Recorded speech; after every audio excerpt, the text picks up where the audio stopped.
How to remove your phone number from your X account. This tutorial will show you the quickest way to do it. First, open the X app and tap on your profile picture in the top left corner. Next, go to Settings and Privacy, then tap on Your Account. After that, select Account Information. You may be asked to enter your account password to continue. Now, tap on Phone.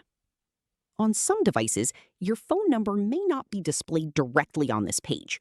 Instead, you'll see options on your device such as Update, Delete, and Cancel. To remove your phone number from your X account, simply tap Delete.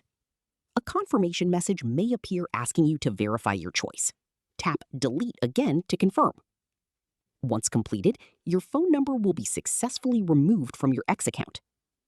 Keep in mind that if you're using your phone number for two-factor authentication, X may require you to set up another security method before removing it. That's all there is to it. Your phone number has now been unlinked from your X account. If you found this tutorial helpful, don't forget to like the video and subscribe for more X app tutorials.